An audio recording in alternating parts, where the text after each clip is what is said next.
Bonjour et bienvenue sur le Motocoach Podcast, le balado qui traite de l'actualité du motocross et des sports motorisés au Québec.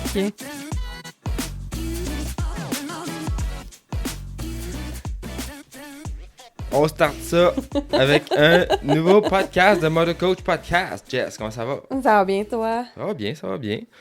De quoi que tu veux qu'on parle aujourd'hui? Aujourd'hui, ça va être un plus petit podcast. On est seulement moi et Jessica en intime.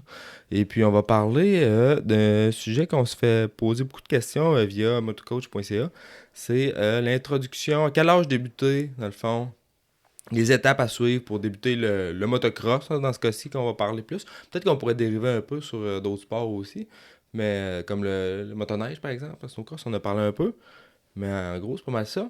Ouais, je pense qu'il y a beaucoup de parents qui nous écrivent parce que, en tout cas, ils ont beaucoup de questions. Tu sais, leurs enfants arrivent du jour au lendemain, puis je veux commencer à faire la moto, puis là, ils savent pas vraiment où se garrocher, là, puis quel est le bon choix de moto. Fait que moi, souvent, déjà, visiter les concessionnaires, c'est une bonne idée, mais on va vous donner vraiment un bon coup de main là-dessus. Bon, il y a plein de choix. Puis aussi, tu sais, les étapes, à quel âge aussi.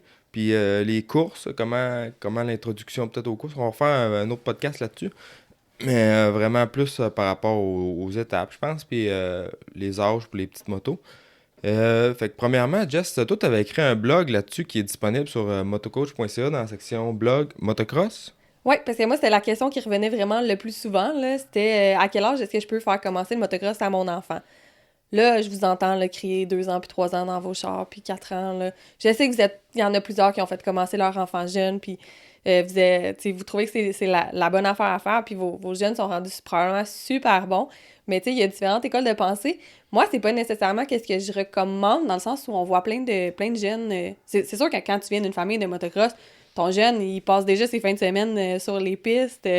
C'est ça, Avec son pee-wee, il va triper, c'est sûr. Mais tu sais, monsieur, madame, tout le monde qui rentre un peu dans ce monde-là, que c'est vraiment nouveau pour eux, mais je pense qu'il y a des étapes qui peuvent être intéressantes avant d'embarquer sur la moto pour le jeune, qui vont y faire aimer le sport, progresser dans le sport, puis sans se faire peur.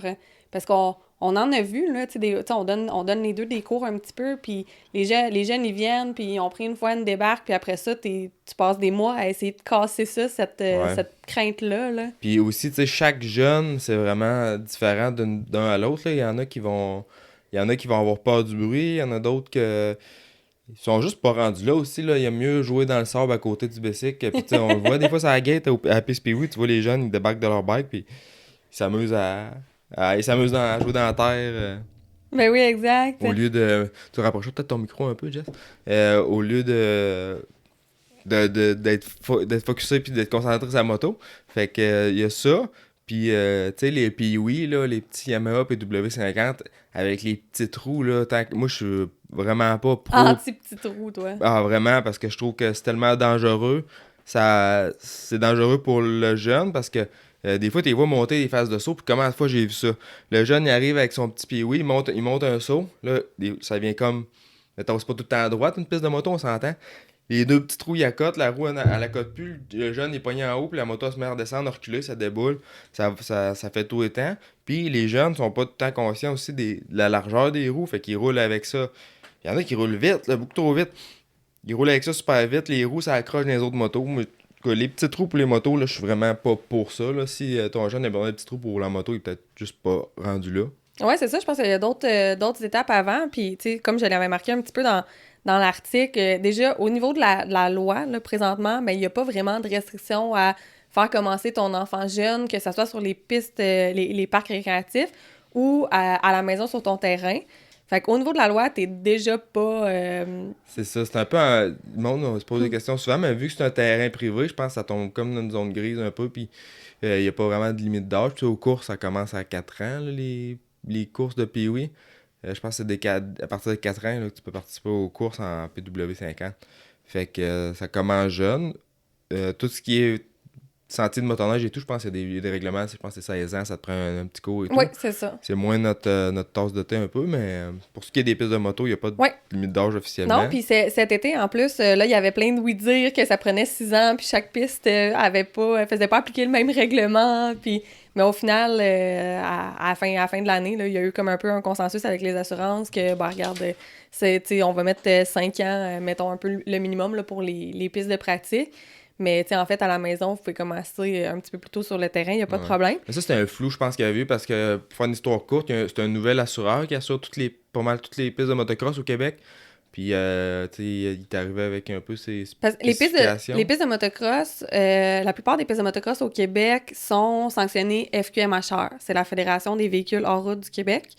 Fait que c'est la FQMHR qui a des assurances que quand une piste tombe FQMHR, elle est automatiquement comme sur les assurances là, de la... C'est ça. C'est comme un assureur qui assure 95% des pistes au Québec. C'est ça, exactement.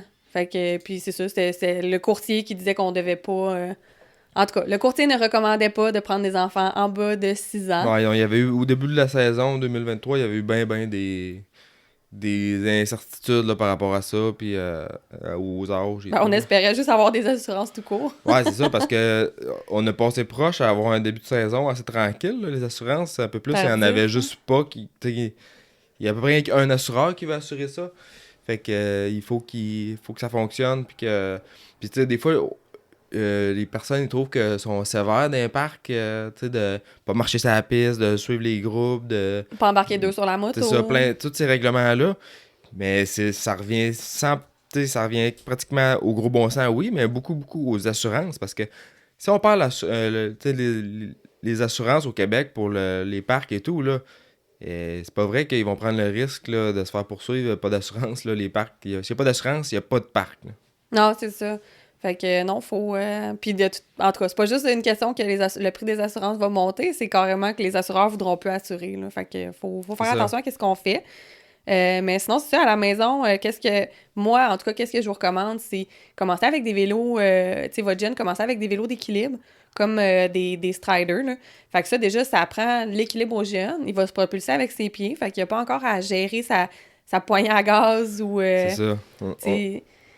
On en parle à quasiment tous les podcasts de ça, mais tu sais, les striders, justement, ou strider ou autre marque, là, peu importe, mais tu sais, il s'en vend que tu comme un petit chevalet là, que tu peux mettre quasiment un bébé dessus pratiquement. Ben oui.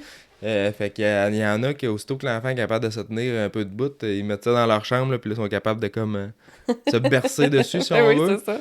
Comme un cheval à bascule, mais c'est un vélo.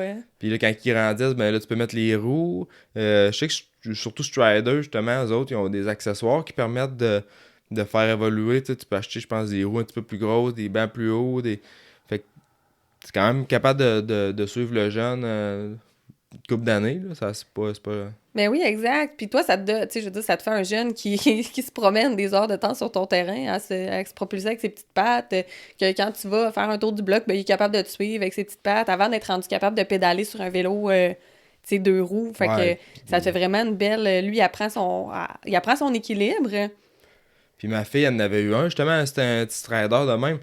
Puis c'est sans... Tu sais, les vélos, là, pour enfants, à cet âge-là, souvent, on n'achète pas des vélos chers parce que, tu sais, on sait que ça dure pas longtemps puis qu'ils font pas vraiment attention.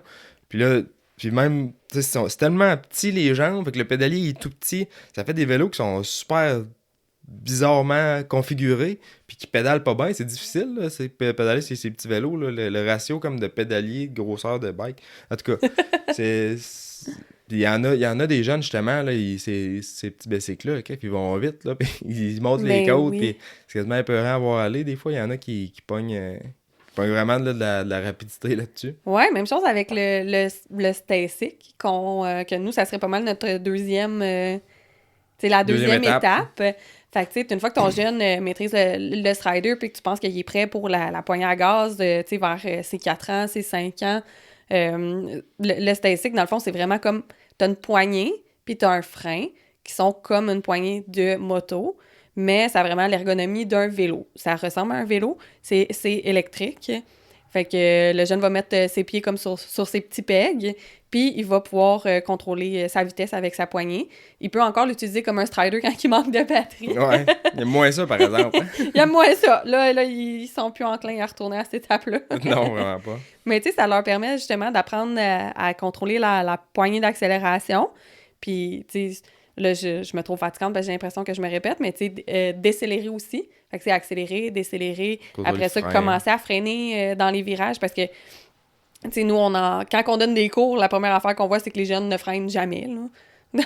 En tout cas, quand on les prend dans nos cours, ceux qui commencent souvent, le frein, c'est dans les dernières choses. Oui, c'est ça, c'est dans les dernières choses, on dirait, qui introduisent.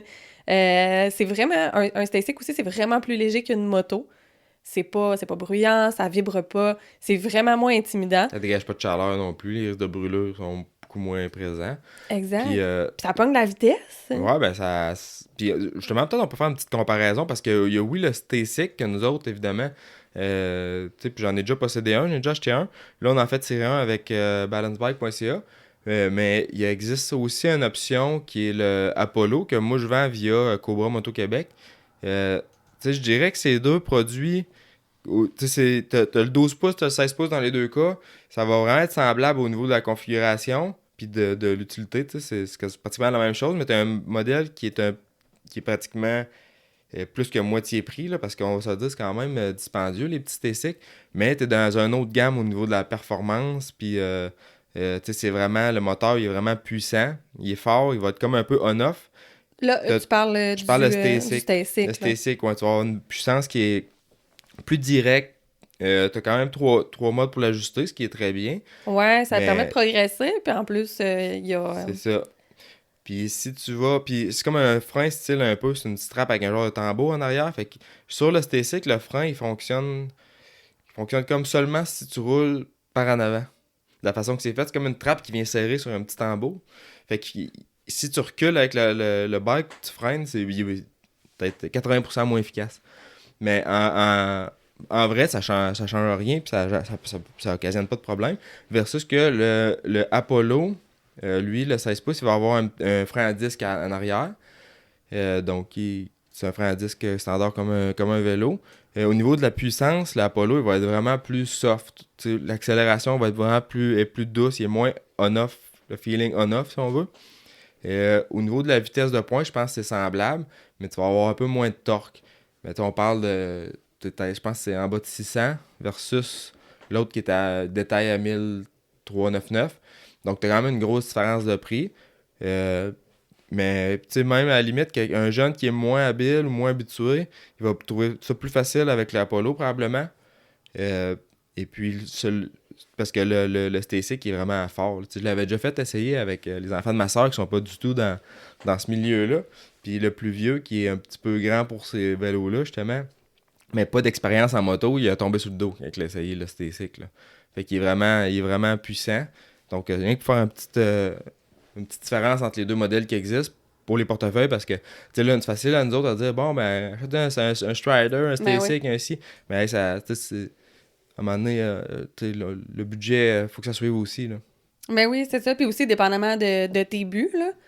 Puis là, tu disais, mettons, si on revient juste au Stasic, toi, tu parles qu'il y a 3 modes. Il y a 3 modes. Fait que toi, tu sais, l'enfant peut commencer puis pas tomber sur le dos. Non, c'est ça. Parce que c'est en mode 3, là, moi, ça à gravelle, ça vire de sourd pratiquement. Là. C'est vraiment. Ah, les jeunes aiment ça, faire ça. Puis c'est ça qui est le fun. Moi, c'est ce que j'aimais beaucoup du Stasic, là, qui est vraiment puissant. Puis ils ont des modèles plus gros aussi, qui vont jusqu'à 20 pouces, avec une suspension en avant, puis des freins hydrauliques. Là, tu parles d'un bike à 3500, si je me trompe pas. Mais c'est vraiment performant. Jusqu'à 20 pouces, ça fait quel âge? D'après moi, un jeune de 10 ans peut avoir du fun là-dessus. Mais ouais. Facilement. Puis ils sont reconnus pour faire des machines qui sont solides, puissantes. Les pièces de rechange sont accessibles aussi, même des pièces que tu peux customiser ton bike. Puis si on parle du Apollo, lui, le Senna qui s'appelle le Senna 12, Senna 16 pour 12 pouces, 16 pouces. Ils ont deux modes. Il y a un petit switch qui est situé en dessous du marchepied. Il faut comme tu vires le bike à l'envers. Puis tu as 2 modes. Dans le fond, tu as un mode soft et un mode pleine puissance. OK. Puis, ouais, good. Puis, tu sais, on parlait du, voyons, Strider, puis après ça, c'était Stasic ou Apollo. Puis, tu sais, la raison pourquoi qu'on le conseille, c'est non seulement parce que c'est un peu moins intimidant pour le jeune, mais aussi, c'est pas bruyant. Tu sais, puis je suis pas mal sûre, là, vous m'écoutez, là, puis tu sais, il y en a quand même beaucoup d'entre vous que probablement qu'ils restent pas sur des terres agricoles où le jeune peut tourner en moto dans le champ, là, tu sais. Fait que si toi, tu veux qu'il puisse en faire quand tu t'en vas dans tes parties de famille ou justement qu'il puisse te suivre dans la rue quand tu fais ton tour du bloc ou peu importe, tu sais, ça, c'est des vélos qu'ils vont pouvoir utiliser tout le temps, tout l'été, à tous les jours. Tu sais, comparativement à une moto que ça te prend quand même un peu le terrain ou le vouloir de mettre ça, tu sais, dans un petit trailer puis partir, tu sais, partir sur des pistes de pratique. C'est ça, puis... Toi, t'en faisais même avec ta fille sur les comme pistes de BMX. Les pistes de BMX, puis c'est là que je m'en allais, j'ai une petite histoire par rapport à ça. Moi, ma fille, dans le fond, j'avais acheté un petit PW50, elle devait avoir 3 ans et demi, 4 ans. Ben, je l'avais déjà essayé sur un petit Pee-Wee à 3 ans, puis elle a fini Whiskey Throttle dans le bois. Whiskey Throttle, ça veut dire qu'il perd le contrôle, la poignée à gaz, il s'accroche après, puis ça arrête. Gaz au fond, mais pas de contrôle. C'est ça, advienne que pourra. Fait qu'à 3 ans, moi, ma fille, ça avait pas fonctionné. Puis j'avais acheté, je pense, peut-être vers 4 ans, un PW50. Elle a fait 1 an, peut-être 1 an et demi avec ça. Puis j'ai vendu son PW50 pour aller y acheter un ST6 16 pouces. Ouais. Ah, et puis moi j'étais contente. Moi, je trouvais que c'était le meilleur achat que t'as fait parce que justement, elle était libre. Elle pouvait se promener toute la journée. On n'avait pas à aller jusqu'à... Tu sais, on reste sur une track. Puis on trouvait ça vraiment plus libre, le Stasic, parce que pendant qu'on faisait nos tâches, peu importe, c'est à l'extérieur, elle se promenait avec ça tout le temps, ou peu importe, quand on s'en allait au piste, elle pouvait se promener dans le pit entre les fois qu'on roulait. Versus aller s'installer à la piste Pee-Wee pour pouvoir la relever à chaque fois qu'elle tombe.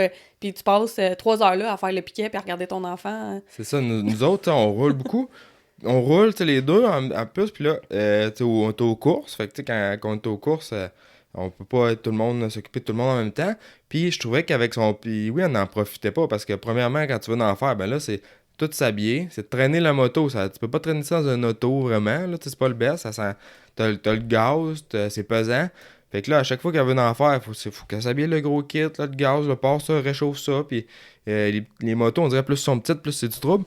Fait que, tu sais quoi, ça allait bien, mais en voulant dire que je trouvais qu'elle n'en profitait pas assez, tandis que je me suis dit, ben, avec un Stasic, elle va pouvoir en faire à journée longue pendant que je roule. Elle va pouvoir aller se promener dans le pit, elle va pouvoir aller dans les pistes de BMX, justement. Puis, elle a trippé bien raide, là. Elle a bien plus progressé quand j'ai vendu son petit Pee-Wee puis que je l'ai embarqué là-dessus que le contraire, parce qu'elle pouvait être tout le temps sur le bike. Mais oui. Elle pouvait en puis profiter toi, justement, bien plus.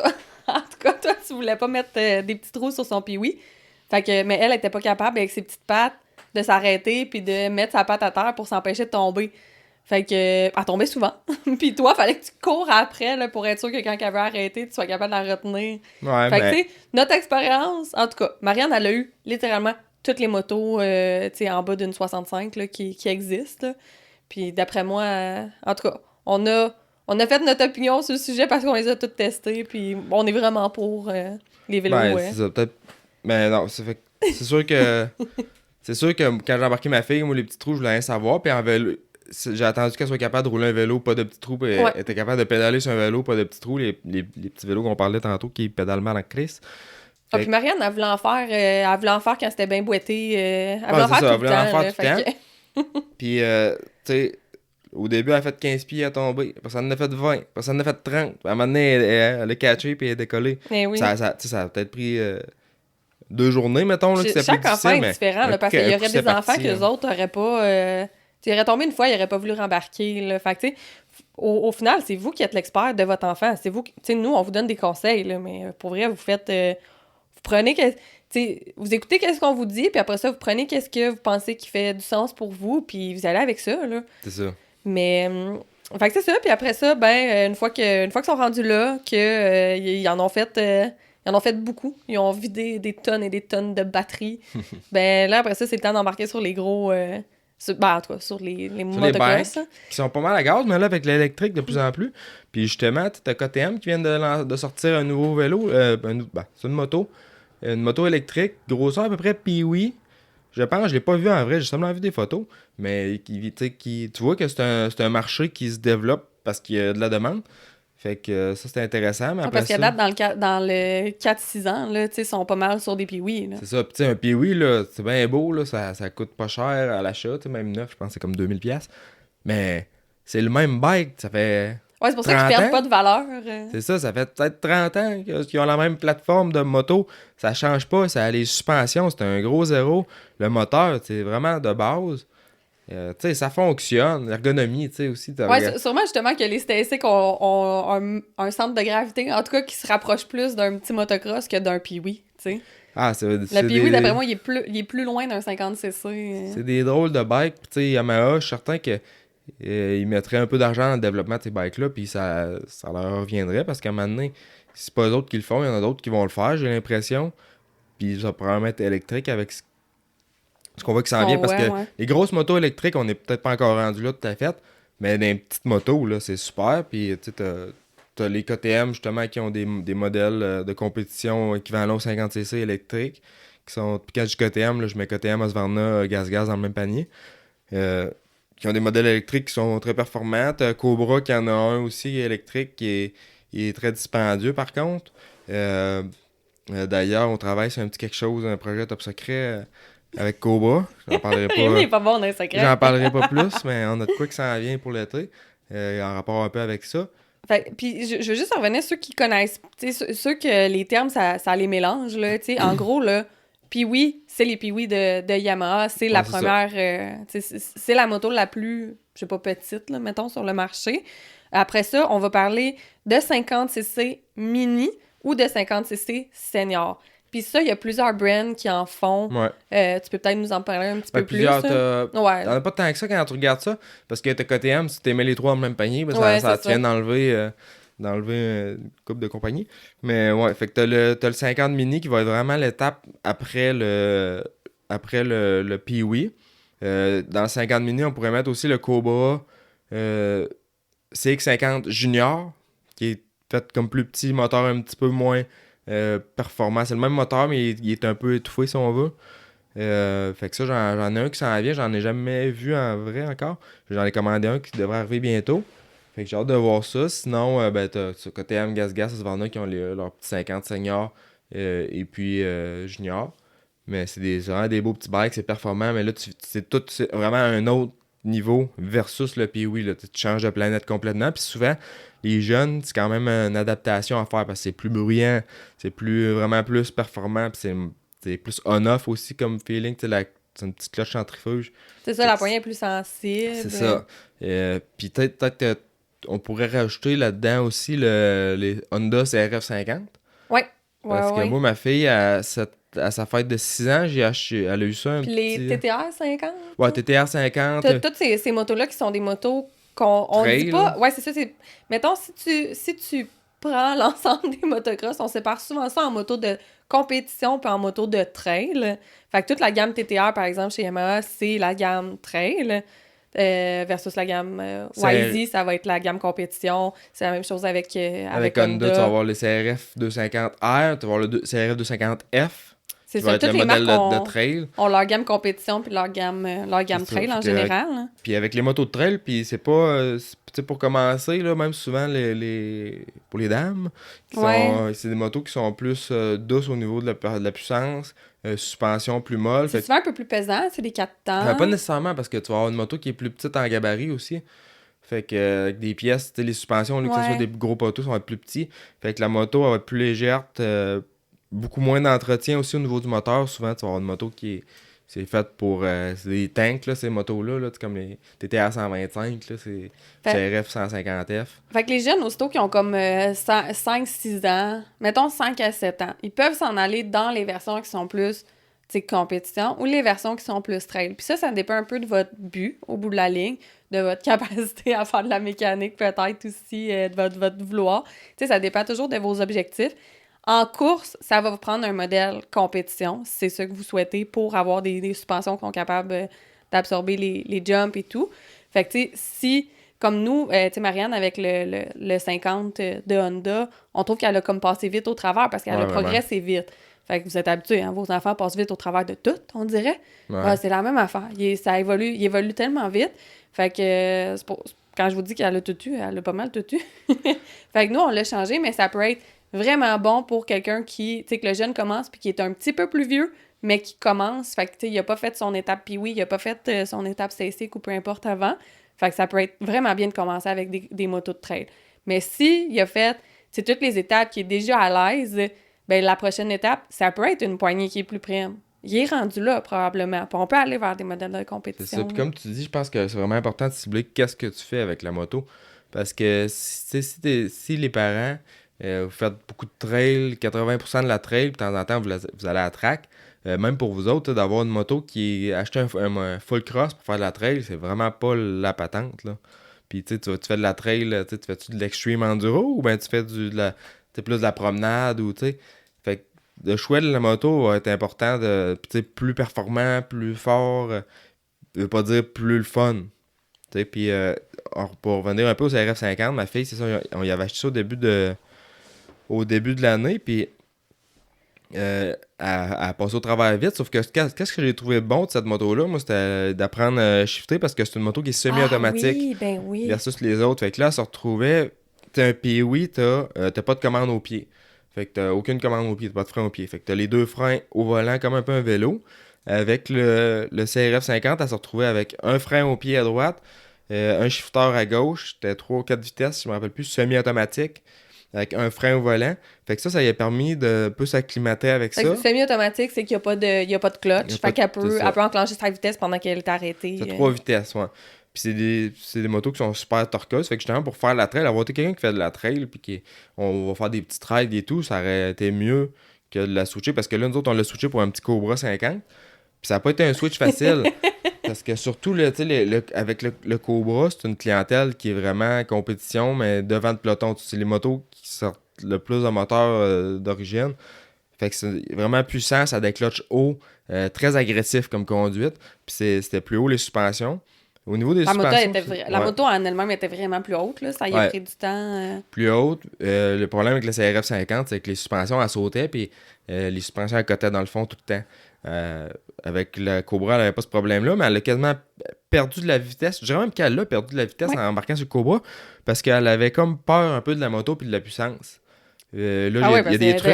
C'est vraiment plus bruyant. Là, un petit deux-temps prime de même là, versus son autre 4 temps. Le bruit aussi, fait qu'il y a des moyens au niveau de l'ajustement de la clutch de calmer ça un peu. Il y aurait moyen aussi au niveau du moteur de détuner un peu. Mais fait que c'est ça. Ça prend en compte. Là. C'était pas un mais des fois, facile. je pense que c'est pas mauvais comme un petit setback pour mieux revenir. Je pense que c'est normal. Juste nous, quand on change de bike, là, ça nous prend. On a une petite période comme d'habituation. Ouais, c'est sûr que ça prend. Faut que tu t'habitues un peu à ta machine, comment elle se comporte. Fait qu'imagine pour eux autres, tout est différent. Là. Ouais. Puis, peut-être une petite anecdote aussi. J'avais un petit Apollo 1300 watts Apollo qui font. C'est une moto à peu près grosse comme un 50 senior. Puis, sa piste, ma fille était pratiquement plus vite avec ça, ici à la maison, qu'avec son Cobra. Puis, on s'entend que c'est pas le même niveau de suspension et tout, puis c'est moins performant. Mais pas de bruit, pas de clutch, pas de clutch, mais moins de moteur à gérer. Fait qu'elle virait à poigner au fond, elle faisait des tours. Puis elle était plus rapide avec ça qu'avec son Cobra. Ouais, puis la batterie, ça durait longtemps? Ouais, ça a quand même une belle autonomie. Je dirais que dans un après-midi, peut-être on chargeait la batterie une fois, là, mais c'était quand même bien. Fait que tu sais, c'est comme dans tout, là, l'idéal, c'est d'avoir 2 batteries là, quand t'es dans le... Ouais, mais les autres, la batterie n'est pas interchangeable. Ouais, c'est ça. Les Rocket 1300 d'Apollo, la batterie n'est pas interchangeable, mais c'est une batterie 48 volts au lithium. Donc ça avait quand même une belle autonomie. Fait qu'elle avait 2 motos à la place. Ouais, ben c'est ça. Là, elle était gâtée pas mal. Ouais, parce qu'elle avait les démos de ta compagnie. Là, fait que c'est pas toujours... c'est pas toujours possible pour tout le monde, mais écoute, tu sais, je vous encourage vraiment beaucoup à regarder le marché dans l'usager, premièrement. Puis aussi, considérer que les motos, il y en a beaucoup qui vont garder une super bonne valeur de revente. Ouais. Fait que tu sais, ça vaut la peine de le considérer. Puis aussi, quand vous êtes rendu à magasiner puis savoir comme votre enfant, il est quelle grandeur? Tu sais, ça lui prend quelle moto pour sa grandeur à lui? Parce que, tu sais, on a mis dans le blog que vous pouvez trouver sur, justement, l'onglet blog motocross du motocoach.ca, vous allez voir qu'on a mis des âges. Mais tu sais, c'est comme très... Comme j'ai mis 4-6 ans, puis oui, puis 5-6 ans, 50cc mini. Parce que chaque enfant est différent. Les grandeurs, là, entre 2 enfants, c'est complètement... tu sais, il n'y a pas de... En tout cas, Il y a Ouais, il y a beaucoup de... différents. Ouais, c'est ça, il y a un grand échantillonnage. Fait que moi, je vous conseille, tu sais, vous pouvez carrément aller chez votre dealer à côté, puis aller asseoir votre enfant sur plusieurs motos, puis regarder qu'est-ce qui pourrait lui convenir. Puis après ça vous empêche pas de considérer l'usager. Il y a l'usager chez les dealers aussi. Puis aussi, vous faire un bon partenariat chez les dealers. Après ça, tu peux faire des échanges là, quand il vient qu'à grandir. Parce que vous allez voir que les premières années, on dirait que vous allez être souvent en train de magasiner des motos, maudite affaire, mais puis, ça fait partie de la game. ça me fait penser aussi une petite parenthèse par rapport aux motos chinoises. Puis, tu sais, je pense qu'ils ont des produits qui sont, tu sais, pour la qualité-prix, ça c'est en plus intéressant. Mais moi, j'ai donné des cours, tu sais, la grandeur de la moto, oui, c'est important d'avoir une moto qui est la bonne grandeur pour votre jeune, parce qu'au niveau de la technique, ça peut être un deal breaker. Ça peut vraiment faire une grosse différence sur la technique du jeune. S'il est trop grand pour la moto, il pourra jamais être dans la bonne position de conduite sa moto, fait que ça fait une grosse différence. Puis mon autre point, c'est que souvent, la grosse différence, ça va être l'ergonomie de la moto. Puis sa géométrie. Les motos chinoises sont pensées pour mettre sur le marché une moto qui a l'air d'une moto qui coûte pas cher. Puis il n'y a pas vraiment de recherche et de développement en arrière. C'est juste ils ont juste mis des pièces là pour faire une moto qui fonctionne. Mais la géométrie des bikes est vraiment pas bonne souvent. L'angle des suspensions, la répartition du poids de la moto, puis tout. Puis ça fait une grosse différence. La position du volant par rapport au banc, au rider. Puis des fois, je donnais des cours à un jeune justement qui avait une moto qui était chinoise. Puis d'un, il était trop grand pour la moto.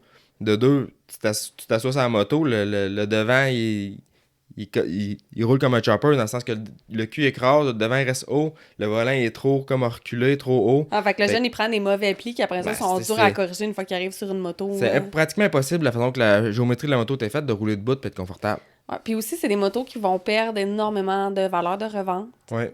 Avoir des pièces, ça va être épouvantable. Ouais, là, déjà, si vous achetez une moto chinoise, trouvez-vous un bon dealer. Il y en a. Je sais qu'il y en a. Il y en a qui vont vraiment prendre soin de leur clientèle, qui vont vraiment les suivre dans la prévente pour leur trouver des pièces. C'est pas tout le monde. Choisissez où est-ce que vous achetez. Ça se peut que vous, ça soit qu'est-ce qui vous convient. Puis on comprend ça parce que au niveau des budgets, tu sais, moi, je vais préférer un jeune qui commence avec une moto chinoise qu'il fait pas de moto parce que le budget, il peut pas se le permettre. Mais tu sais, il pas peur aussi de regarder dans l'usager. Puis si vous allez dans la moto chinoise, juste avoir en tête que ça perd beaucoup de valeur de revente. Puis aussi, les jeunes passent au travers vite. La moto peut briser, puis ils peuvent être pertes totales. Ils sont moins chers, mais puis pas pour rien. Puis il y a des marques là-dedans aussi. Là. Il y en a des meilleurs que d'autres. Qu'est-ce que tu payes pour? Dans la vie, qu'est-ce que tu payes pour? Fait que, tu sais, choisissez bien votre dealer. Il y en a. Si vous avez besoin de références, écrivez-nous. Puis, c'est ça. Je voulais juste faire un petit c'est ça. Puis, on en connaît, là, des dealers qui en vendent de ça. Puis, ça en prend pour tout le monde. Puis, il y a des brands aussi là-dedans. Il y en a qui sont meilleurs que d'autres. Il y en a qui vont garder plus leur valeur que d'autres. Puis, la valeur de revente, moi, quand j'achète à peu près n'importe quoi dans la vie, je regarde à combien je vais pouvoir le revendre. Ah ouais. C'est ça mon coût réel. Là, mon coût réel, c'est comment je vais pouvoir le revendre. T'sais. Mais oui, exact. Cobra Moto Québec est importateur des motos Cobra Motorcycle USA depuis plus de 10 ans. Les motos Cobra sont fabriquées aux États-Unis et conçues dans l'unique but de rouler à l'avant. De plus, Cobra Moto Québec possède un grand inventaire de pièces d'origine prêts pour la livraison et des revendeurs pour assurer un service partout au Québec. Que vous soyez prêt pour la prochaine étape avec le CX50 Junior ou à la recherche de l'arme ultime en 65cc avec le CX65, CMQ a ce qu'il vous faut. Cobra Moto Québec peut aussi répondre à tous vos besoins en pièces de moto, motoneige et VTT de toutes marques avec nos différents fournisseurs. Avec l'addition de la ligne Silver Turbo, CMQ vous offre maintenant une solution pour vos besoins de programmation, échappement, kit turbo pour motoneige, côte à côte, moto custom et plus encore. Cobra Moto Québec, c'est tout pour les jeunes talents et leurs parents. Que vous soyez à la recherche de la plus belle piste de motocross au Québec ou d'un guide qualifié pour votre expédition de motoneige, motocoach.ca, c'est la référence. C'est la plateforme pour trouver la perle rare qui amènera votre pilotage au prochain niveau ou encore un circuit à visiter la prochaine saison. Coach, guide, circuit, événements, motocoach.ca, c'est tout ça. Et c'est aussi une section blog pour répondre à toutes vos questions et faire la revue des nouvelles technologies. C'est en plus un balado animé par des passionnés et créé dans le but de vous informer et de rendre les sports motorisés plus accessibles que jamais. Tu trouves que ton bike tire pas assez? D-Spec Motorsport est la réponse pour vos besoins de performance en route. Pour une reconstruction complète, des ajouts de performance ou de la personnalisation, ils ont ce qu'il faut pour mener votre projet à terme. D-Spec vous donne accès au niveau de performance des pilotes Factory avec des services tels que la programmation de CU et l'analyse de données. Spécialisé dans le motocross, l'enduro et le snowbike, David est le mieux placé pour vous conseiller dans l'achat de pièces et accessoires de performance. D-Spec Motorsport, la passion au service de vos intérêts. Pendant longtemps, l'initiation au motocross et au vélo pour enfants, c'était rock'n'roll. On embarque sur le bike et on se croise les doigts que ça va bien aller. Maintenant, la popularité grandissante des vélos d'équilibre permet aux jeunes de se familiariser avec le 2 roues. Ça leur permet une transition en douceur vers les stasics puis les motocross. Balancebike.ca, c'est le spécialiste incontesté du domaine qui vous offre les solutions adaptées à l'âge de vos enfants. Avec les traditionnels Striders et les modèles électriques offerts par Stasic allant de 12 à 20 pouces, vos jeunes pourront progresser sans bruit, sans déranger les voisins. Balancebike.ca, c'est une entreprise du Québec qui offre le transport sans frais sur tout achat de vélo partout au Canada. En collaboration avec le Motocoach Podcast, Balancebike.ca vous offre également la chance cette saison de gagner un Stasic 16 pouces d'une valeur de 1400 $. Écoutez le balado et suivez les instructions dans la description. Fait que c'est ça, là. Bon, pour les motos, sinon, on veut juste vous dire, tu sais, après les 50, il y a les 65 puis il y a les 85. Fait que quand même, en motocross, c'est génial parce qu'il y a plusieurs étapes, il y a plusieurs grosseurs avant d'arriver sur un gros bike. Fait que si vous avez d'autres questions sur les motos, écrivez-nous. J'aimerais ça qu'on passe peut-être un petit peu de temps sur l'équipement. Puis on voulait aussi vous parler de tout ce qui est court et quand qui est disponible pour vos jeunes. Fait que je pense qu'on va enchaîner là-dessus. Je sais pas si t'avais autre chose à rajouter. Non, c'est bon. On peut enchaîner avec Good. l'équipement. Toi, c'est ton... Ouais, l'équipement, ça, c'est vraiment mon dada. L'équipement, encore une fois, je vais vous dire, magasiner dans l'usager. Je veux dire, tout le monde qui a des enfants achète de l'équipement, puis après ça, on swing tout ça sur Marketplace, là, en espérant de tout vendre. Puis en général, on vend tout, puis on vend tout vite. Fait que si vous avez des enfants plus vieux aussi que vous voulez vendre leur équipement, envoyez ça sur Marketplace. Sincèrement, il y a de la demande. Ça prend beaucoup d'équipement. En motocross, t'as beaucoup de pièces d'équipement. Au niveau du casque, pour les jeunes, il n'y a pas nécessairement une tonne de choix. Vous pouvez pas acheter en ligne, il faut vraiment aller les essayer parce que ça prend un casque qui est ajusté. Prenez pas un casque trop grand, comme je vous en supplie. Ne prenez pas un casque trop grand, prenez un casque qui est bien ajusté à votre enfant. Déjà, votre enfant en grandissant, il va comme écraser un petit peu dans le casque, puis le casque peut faire un peu plus longtemps. C'est vrai que des fois, Colin va avoir une poussée de croissance, mais au pire, magasiner les spéciaux. Une tête, ça grandit pas si vite que ça. Là. Ça grandit pas si vite que ça. Marianne a fait genre 3 ans au moins avec son casque. Puis toi, t'avais remarqué quelque chose aussi avec les casques là, au niveau des adultes. Tout le monde pense que le casque est assez serré. Ah, tout le monde porte des casques trop grands. Là. Pour vrai, ça me fatigue parce que si votre casque est trop grand, votre casque ne protégera pas.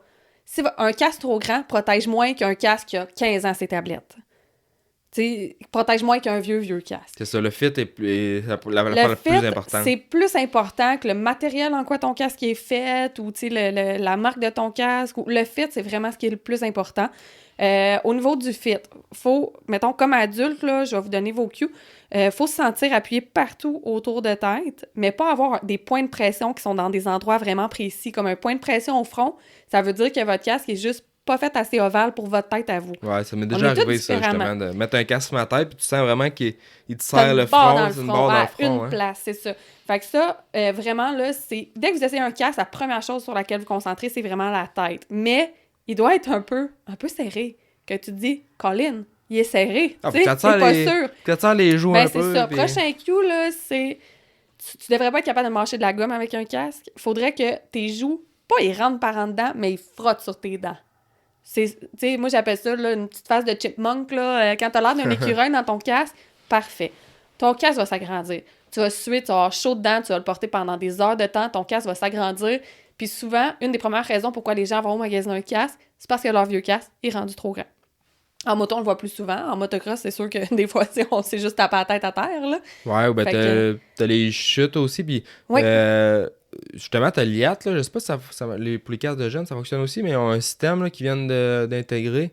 Comme quoi, quand tu te cognes avec ton casque, il y a une formule de remplacement. Merci.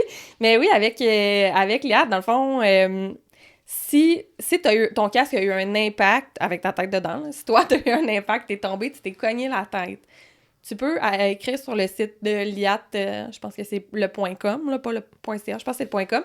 Tu peux écrire sur leur site. Puis ils vont te mettre en contact avec le fournisseur de ta région, qui va être Kimpex, qui va pouvoir te vendre un nouveau casque à 40%. Fait que ça, c'est Fait quand que même un c'est bel... un programme de remplacement de casque à vraiment moindre coût. Fait que pour vrai, c'est génial. Puis justement, ça, c'est quelque chose qui inquiète beaucoup les gens parce qu'ils sont comme, ben là, je paye ce montant-là, puis je vais peut-être scraper mon casque dans une semaine, tu sais. Mais si tu scrapes ton casque t'a sauvé la tête, là. Je veux dire... Puis peut-être on est passé vite, mais justement, quand tu as un gros impact avec ton casque, là, c'est quoi les signes qu'il faut que tu changes?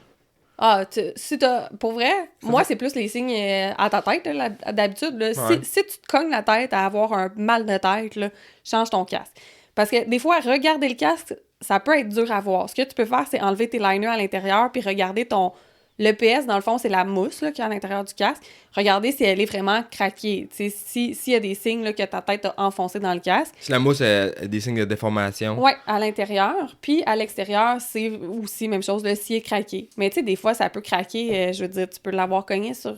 Tu peux avoir reçu une roche, là, puis il y a des marques sur ton casque. Tu sais, ça prend vraiment un impact avec ta tête dedans. C'est sûr que si ta tête n'est pas dedans et tu échappes ton casque à plusieurs reprises, change ton casque. Ouais. Non, puis tu sais, moi, quand tu te cognes la tête assez fort, que j'en ai quelques un casque d'accroché dans mon garage. Mais oui, puis faites-le parce que, tu sais, des casques, mettons, des casques plus haut de gamme, c'est fait en fibre. Puis du fibre, ben le but, c'est que ça brise, là, tu sais. Ça déforme pas du fibre, ça brise. En brisant, ça dissipe l'énergie. Puis dissiper l'énergie, ben c'est ça que ça fait que l'énergie s'en va pas à ta tête. C'est ça. Puis le foam à l'intérieur, lui, il sert à amortir ta tête. Fait que lui, il va vraiment enfoncer. Mais c'est pas une mousse mémoire, là. Ça revient pas, cette affaire-là. C'est enfoncé. Mais tantôt, tu parlais de l'IAT. Il y a plusieurs compagnies de casques qui ont des systèmes anti-commotion dans leur casque. Oui. Les systèmes anti-commotion, c'est ce qu'ils vont faire. Là, il va falloir qu'on fasse de quoi de visuel avec ça. Mais au pire, on partagera quelque chose sur notre page. Mais c'est ce qui fait que la tête va... Quand tu vas cogner, au lieu que ta tête, elle swing comme un levier, ben elle va glisser dans ton casque. C'est comme un système de glissement entre deux couches dans le casque. Ça. Fait que toi, ton casque, il peut mordre sur la surface, mais toi, ta tête, à l'intérieur, elle va comme glisser dedans. Fait que juste ça, tu peux venir diminuer de, je pense que c'est 30% ton, l'impact directionnel, puis 40% l'impact rotationnel. C'est ça, fait que tu sais, c'est important quand tu magasines un casque, justement, le fit, mais aussi de regarder les technologies qu'ils ont dans le casque. Puis il y a des compagnies qui ont des technologies comme ça, même pour les enfants. Ouais. Fait que, vous allez voir, il n'y a pas des casques à 1000$, il n'y a pas bien des casques à 1000$ pour les enfants, il n'y a pas énormément de choix, mais... il y a certains casques qui ont ces technologies-là, comme l'IAT, il y a 6D aussi qui fait un super bon casque. On voit ça aussi on dirait les casques plus cheap, là, qui vont avoir plein de formes pointues, puis des formes bizarres, là, mais comme elle disait, là, le casque peut mordre par terre, puis c'est ça qu'une des grandes causes des commotions, c'est la rotation de la tête. Fait que plus que ton casque, il y a de quoi pour s'accrocher à terre, tu sais, des aspérités, des bosses, des choses comme ça. Oui, mais si tu regardes, par exemple, les Arai, c'est le meilleur exemple. Ils font les casques les plus ronds possibles. Ouais. Puis ils appellent ça la technologie glancing off. C'est que le casque va glisser au lieu de mordre. Fait que c'est vraiment c'est vraiment ça la technologie. Puis c'est pour ça que certains casques, justement, les belles sont faites vraiment plus... Je veux pas dire ronds, mais tu sais, t'as pas des ailerons à finir. Ils font pas exprès pour mettre des arêtes vives dessus. C'est ça, même chose avec l'IAT. Avec les palettes qui revolent, qui sont faites pour s'enlever. Oui, c'est ça. T'as Fox, qui ont une technologie qui est avec des aimants. Oui. Les l'IAT sont clippés. Mais en général, les palettes sont vissées, puis les vis, c'est des têtes... faites pour se casser. Des têtes planes, c'est fait pour que la tête, elle arrache, puis qu'au pire, la vis, elle reste comme dans... Les filets restent là, mais ta palette s'arrache. Premièrement, ta palette casse pas, ce qui est une bonne chose. Puis aussi, ta palette ne sert pas de levier parce qu'elle arrache. Fait qu'en tout cas, des belles technologies. Au niveau des lunettes aussi, il y a plein de lunettes jeunes. Habituellement, toutes les lunettes enfants vont fitter dans toutes les casques enfants. Si vous prenez des lunettes adultes, il va falloir juste les tester dans le casque. Au niveau des plastrons, il existe des plastrons avec le neck brace intégré. Ça, c'est incroyable. Ça coûte un peu plus cher, mais sincèrement, c'est une pièce d'équipement... T'as pas besoin d'acheter le neck brace à part, puis de l'installer sur le jeune, puis de le faire fitter comme avec son plastron, puis de l'attacher, t'sais. Là, tout vient ensemble. Fait que ça, c'est la meilleure chose que vous pourriez acheter. C'est plus dispendieux. Comme je vous dis, ça va grandir avec l'enfant, puis vous allez pouvoir le revendre usagé. Vous allez peut-être même pouvoir l'acheter usagé. Mais regardez ça, parce que, dites-vous, le jeune qui tombe, sa petite tête avec son petit cou avec le poids du casque, un neck brace pour un enfant, je trouve ça complètement indispensable. Fait que regardez ça. Ça va prendre jersey pantalon si vous voulez aller dans les pistes. Ouais, des gants aussi obligatoires, les bottes. Les genouillères sont pas obligatoires. Si vous avez un enfant qui est plus jeune, il existe des petits pads comme des petits pads de vélo, pas de vélo, là, mais de rollerblade, de hockey. Il existe aussi des knee brace, mais je pense que c'est pour les ouais, c'est ça que j'allais dire. Ça va, un peu plus vieux, ça va prendre... en fait, vous allez pouvoir acheter des knee braces. Même chose, c'est pas obligatoire, il n'y a pas personne dans une piste de pratique qui va surveiller, mais dites-vous que l'équipement de protection, ça sert à prévenir. Donc, il vaut mieux prévenir que guérir. Puis aussi, ça s'achète dans l'usager. Des fois, peut-être même que vous pouvez les passer sur vos assurances. Il y a des knee braces qui sont certifiés pour passer sur les assurances. On va en parler plus avec l'équipier qui va venir faire un tour. Puis les bottes, il n'y a pas nécessairement beaucoup de haut de gamme dans le marché. Ça, plus qu'il va grandir, plus vous allez pouvoir y choisir des meilleures bottes. Mais c'est ça couvre un petit peu l'équipement. Moi, je rajouterais quelque chose là-dedans. Pour les adultes, on voit pas ça du tout pratiquement. Puis moi, j'en porte pas non plus. Des protège-coudes. Moi, pour ma fille, j'en ai acheté cette année parce que les enfants, ils tombent à terre. La première chose qu'ils vont... Ils tombent mal. La première chose qui va heurter le sol, ça va être leur coude. T'sais, ils vont se protéger avec leur coude. Puis, ils sont faits en peau de pète souvent. Ils sont plus fragiles. Fait que moi, j'ai acheté des protège-coudes à ma fille. Puis, pour vrai, là, ça en passerait pas. Il n'y a pas question qu'elle aille rouler sans ses coudes. Là. Elle tripe vraiment à mettre ça. Puis, je pense que ça peut sauver bien des égratignures. Puis, des petites blessures. Là, ben oui. Ça fait du sens. Puis, là, tu me fais... En tout cas, tu me fais repenser aussi... là, je suis passée un peu vite sur les vêtements parce que, on va faire un autre podcast vraiment sur les vêtements.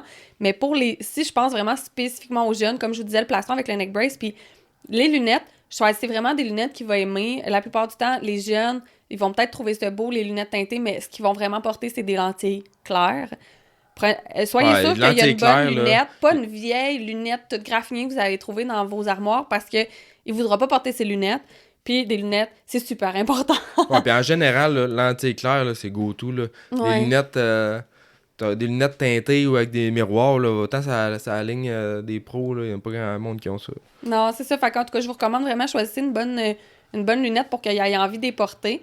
Puis quand tu vas dans le junior, elle est un petit peu plus petite aussi. Fait que des fois, ça laisse la place pour un peu plus de ventilation autour entre la lunette et le casque. Fait que ça peut être intéressant.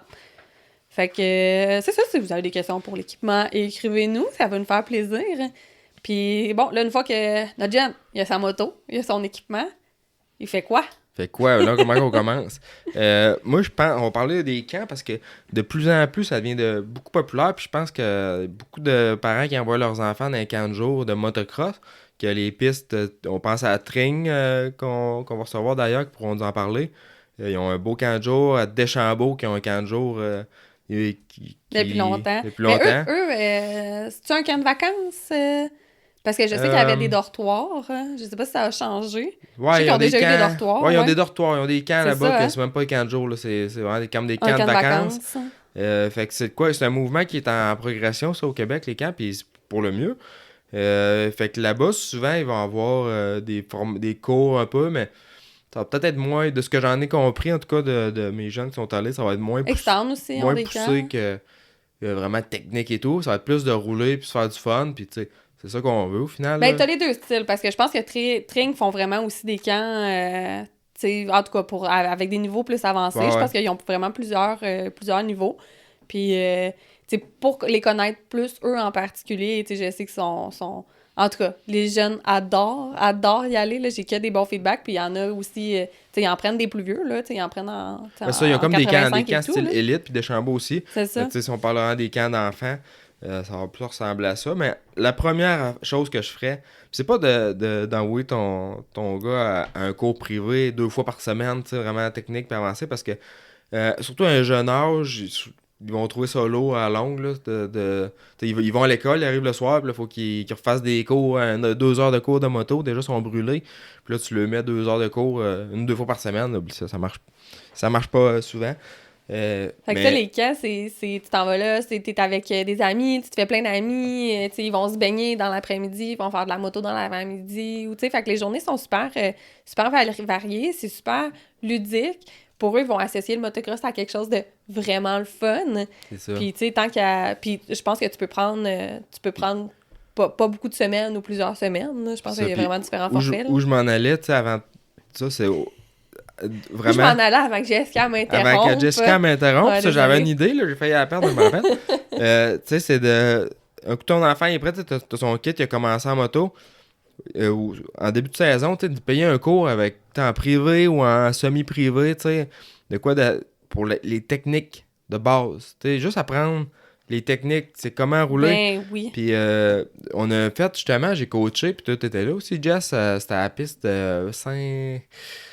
c'est comment ça s'appelle, là, la petite piste Maxime Sylvestre? à Maxime Sylvestre, ouais. Il fait ça une fois par année, deux fois par année. Avec Escape. Il a fait un cours, puis ça, c'est un cours plus un groupe pareil, sauf qu'on a fait une partie théorie, puis après ça, une partie plus pratique dans la piste. Mais ce genre d'événement-là, où on a payé quelqu'un comme moi pour faire un cours ou Jason Benny Extend, peu importe, faire vraiment un cours sur la technique de base. Comment se placer sa moto, comment juste ajuster ses leviers sur la moto. Il y a des façons, ça va ajuster ton volant, être sûr que ta moto est bien ajustée, ça va t'aider pour ta forme. Puis après ça, ben toutes les techniques de base, tu sais, la tête, la position debout, la position en tournant, c'est toutes des choses que ça devrait être un passage obligatoire pour tout le monde avant d'embarquer sur une moto. Ah, tellement, parce qu'après ça, justement, tu commences... tu commences d'une bonne façon, puis t'as pas de mauvais plis à casser tant que ça. Puis, tu sais, aussi, des fois, c'est nono, mais tu sais, ça éduque le parent, tu sais, parce que les parents, là, il y en a plein. Moi, je pense à Tristan, Isabelle, eux autres, quand ils ont commencé, c'était pas du monde qui venait du motocross. Fait que ils se sont fait des amis autour, ils se sont fait aider. Tristan est allé à des camps. Mais tu sais, les parents, tu veux aider, mais tu sais pas la technique. Là. Fait que tu sais pas quoi dire à ton enfant. Ou des fois, t'as fait du motocross dans les années 80, 90, puis c'était d'autres techniques. Les techniques ont changé. Puis, tu sais, moi, j'ai commencé, ça a été long, mais je prends des cours, puis j'en ai payé le prix aussi, là. Tu sais, au niveau des blessures, au niveau des mauvais plis que j'ai eu à travailler, puis qu'encore, là, ça me hante. Fait que, tu sais, c'est pour ça que, là, j'en donne des cours à cette heure, je trouve ça vraiment important, au moins, juste d'avoir les techniques de base.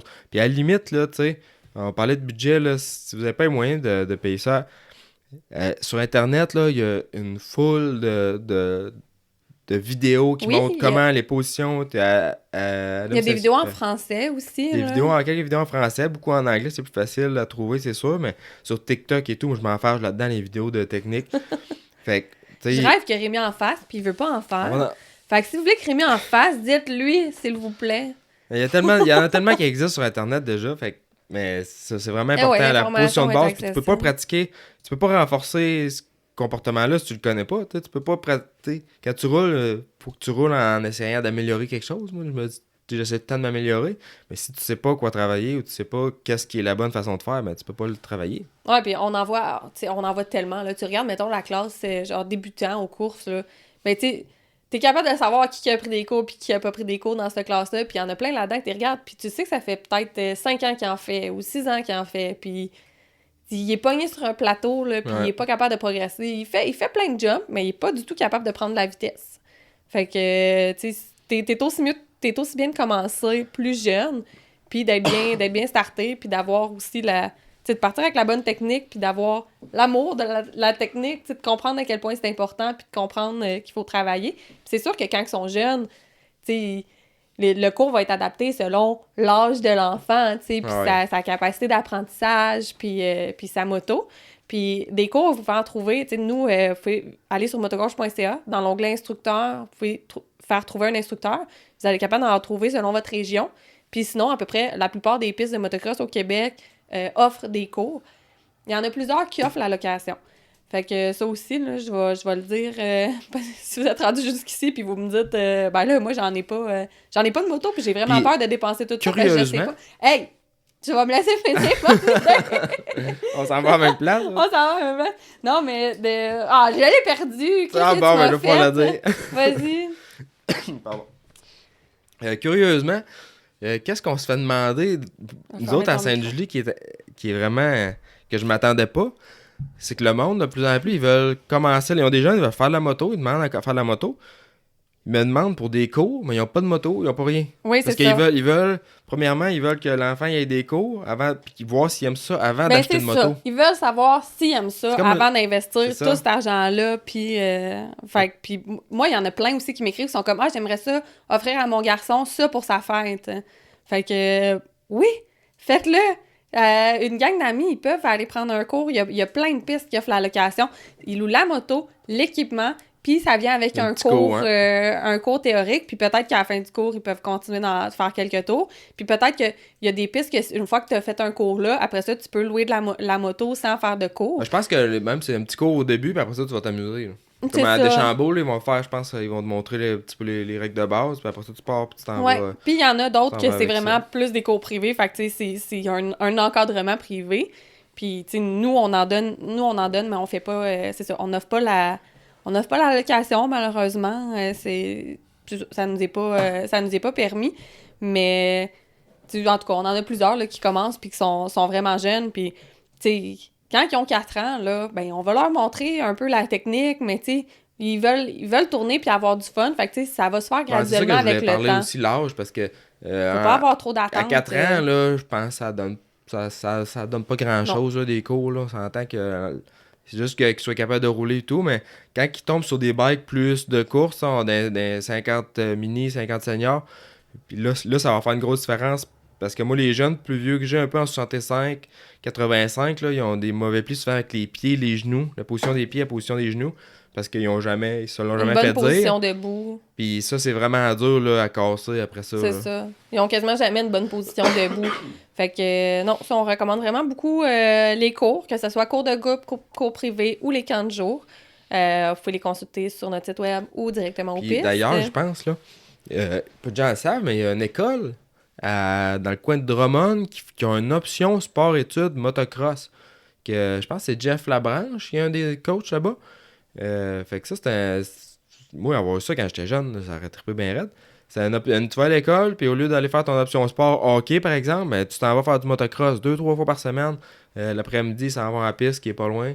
Puis ils roulent en Ouais, moto. c'est incroyable. Hein? C'est vraiment un beau programme qui existe à Drummond. Puis j'ai entendu dire de quelqu'un qui essayait de faire débloquer ça dans une autre école, avec une autre commission scolaire. Fait que si c'est de quoi qui peut prendre de l'ampleur, je pense que ça pourrait être super bon pour le sport. Puis aussi faire reconnaître comme étant vraiment un sport Ben oui. en tant que tel. Mais oui. Puis, fait que c'est ça, là, une fois, là, il a pris des cours. Il est rendu meilleur. Il s'en va à la track. Là, le jeune, il est allé voir les courses à Motocross Saint-Gilles. Il a donc bien trouvé ça. Puis il dit, moi, papa, là, je veux commencer à faire de la course. Je veux faire de la course. Là, Vas-y. ouais, fait que les courses, ben là, c'est pareil. Comme on disait tantôt, je pense que ça commence à partir de 4 ans en PW. Fait que 4 ans, j'aurais pensé Ben, 5 ans, me semble- mais je on pense que sait c'est- pas. Je On pense que c'est 4 ans, puis il y en a, là, des jeunes à 4 ans sont impressionnants, mais ça va beaucoup varier d'une personne à l'autre, comme on disait. Mais sinon, ben. Parce que ton âge de course, c'est ton âge au 1er janvier. C'est l'âge qui Ouais. est utilisé pour tes catégories de course. Fait que tu vas avoir des classes de Pee-Wee, tu vas avoir des classes de électrique. Et les classes électriques, ça va être l'équivalent des 50cc en grosseur de moto, mais avec des motos électriques. Tu vas avoir ensuite des classes de 50, puis c'est beaucoup dans des classes d'âge, là, dans ces catégories-là. Souvent, là, tu vas avoir, mettons, du 5-6, du 7-9. Ouais, c'est ça. T'as Fait les que- catégories de moto plus les catégories d'âge. Hein. Fait que tu vas avoir 50. Eux autres, ils opèrent sa petite piste. Je pense qu'en la classe de plus vite, 50, ils ont une course à la grosse piste Le samedi. le samedi. Puis tu vas avoir les 65 aussi, qu'eux autres vont avoir l'option petite piste, grande piste. Fait que tu vas avoir des courses à la petite piste, tu vas avoir un groupe de courses à la grande piste. Fait que c'est vraiment l'introduction après ça aux grosses pistes avec les gros bikes. C'est ça. Fait que C'est un autre monde. là. ton jeune veut commencer, là, peu importe son niveau, il va avoir une classe pour lui. Puis les courses, là, t'as pas à t'être qualifié dans un événement quelconque ou quoi que ce soit pour participer aux courses au Québec. Tu peux simplement arriver le matin, la veille, puis t'inscrire. Si t'es capable de... Tu sais, souvent, le samedi, on va avoir des pratiques pendant l'avant-midi. Fait que ça peut permettre de voir ton jeune, il est pas moins de la même vitesse qu'un autre jeune. Fait que tu peux demander aux parents, il course en quoi, tu sais, pour t'aider un petit peu à savoir en quoi l'inscrire. J'ai fait aussi un article sur commencer la course sur le site web. Fait que ça aussi, ça va vous donner vraiment des renseignements. Qu'est-ce que ça prend? Parce qu'on fonctionne avec des transpondeurs. Les transpondeurs, là, tu peux les louer au challenge. Mais souvent, ça, c'est un gros facteur de stress, puis je le comprends. Tu sais pas comment ça marche.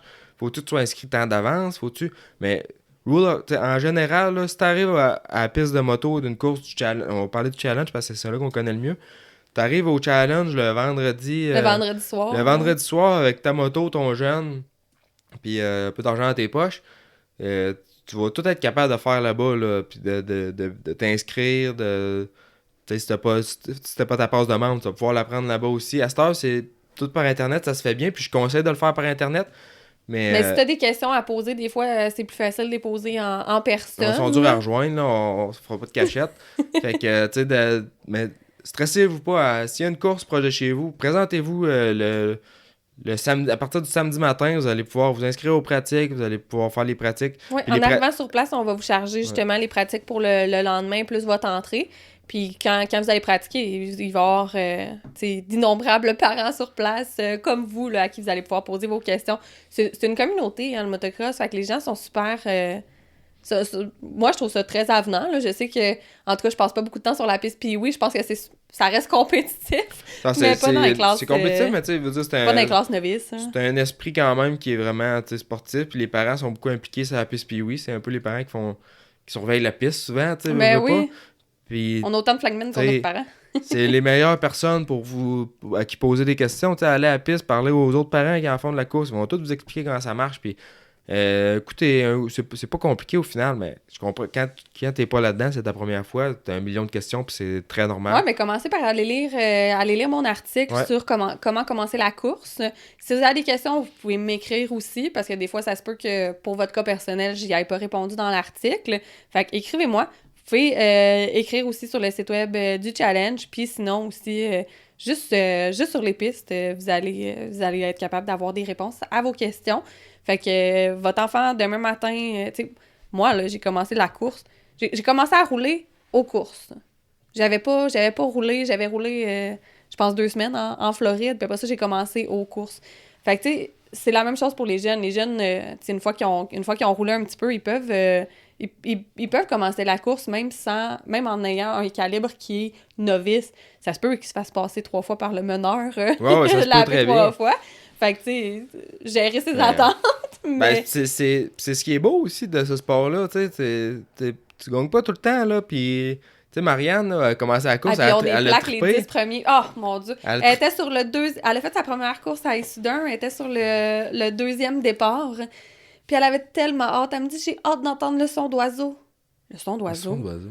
De quoi qu'elle parle? D'un coup, j'entends l'arbitre arriver avec son sifflet.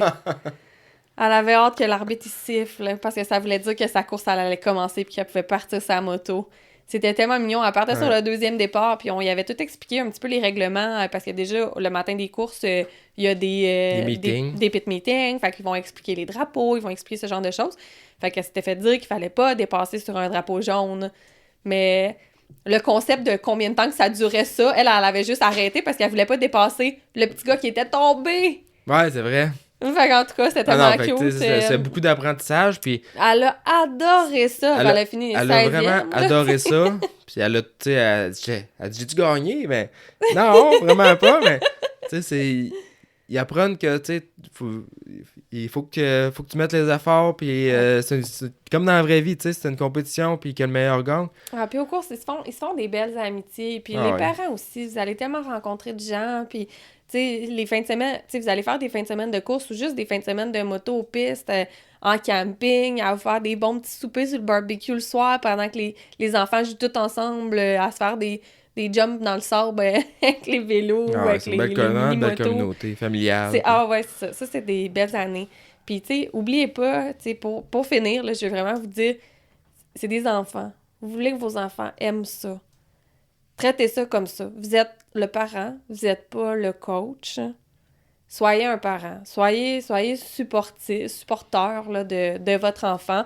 Si vous trouvez qu'il y a des mauvais plis puis vous n'êtes pas capable de l'aider là-dedans, ben demandez à...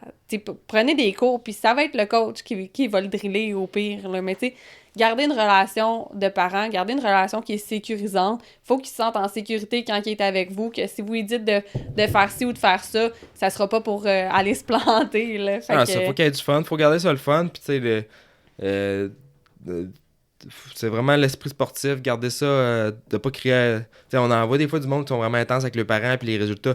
Le résultat, c'est pas ça qui compte à ce niveau-là, ça c'est fait vraiment des qu'il y jeunes ait qui sont du fun. angoissés à chaque fois qu'ils embarquent ça. Ça prend des jeunes qui ont. Faut qu'ils aient gardé ça le fun, puis c'est un apprentissage, puis comme dans tout sport, ça. Puis ceux qui aiment ça, qui en mangent, ils vont en faire toute leur vie, puis ils vont devenir bons, ils vont vouloir s'améliorer parce qu'ils aiment ça, c'est leur passion.